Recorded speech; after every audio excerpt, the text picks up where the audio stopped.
If you're in sales, it's your job to help your customers get what they need, to get what's good for them, to get what they couldn't get without your help. You're there to serve them. It's not about you, it's about them. But that said, you probably also have a number, a target that you need to hit. That could be something you need to do weekly, monthly, maybe quarterly. You might call it a quota or a budget or a sales goal. But whatever you call it and however long the period is that you measure it over, you have a number you need to hit. And so to some extent, it does come down to you need to make some numbers. So maybe at the end of this month, you need another $10,000 to hit your quota. Well, there's a couple of approaches to doing that.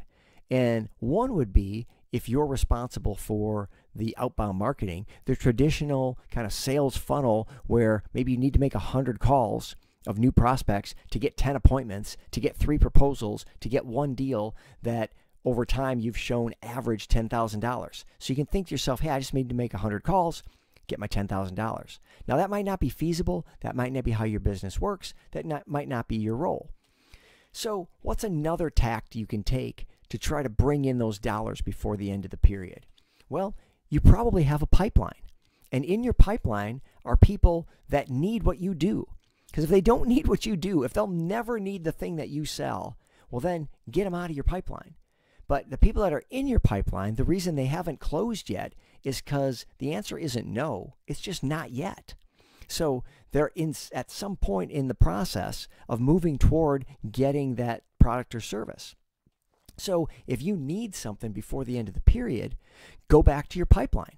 Maybe there's somebody you put a proposal out and they were thinking about it and they said, call me in 2 weeks. And maybe you even have an appointment for 2 weeks because you never leave an appointment without the next appointment, right? Okay, so you've got an appointment, but it's 2 weeks from now. Well, the month ends in 1 week. Well, pick up the phone and see where they're at. Just kind of seeing if there's news on their end, if anything's changed. Because chances are somebody could have been fired or quit. Maybe they gained a big customer. Maybe they lost a big customer. Maybe just something changed outside their control with a supplier. But it's possible that something changed that makes their need for your product or service come closer than they thought it was. That they thought it was going to be 2 weeks out, maybe 2 months out, but now it's right now because something changed. Well, don't wait necessarily for that appointment before you call. Now, don't just call and go, hey, just checking in, wondering if you got my money, wonder if you're ready to do the deal.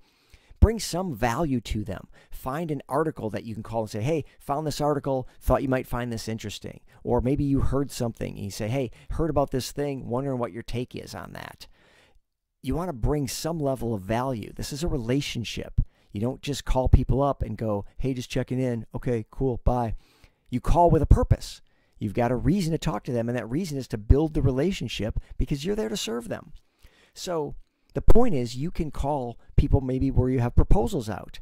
Maybe you haven't gotten a proposal out. And same thing, they said, don't call me for 2 months. We're not ready for a proposal yet. Well, call them and find out. Maybe they're ready. Maybe something's changed. Ask some good questions. Bring some value. Maybe there's a stalled, stuck deal. Maybe there's something that for whatever reason they weren't ready and it's just sitting in your pipeline.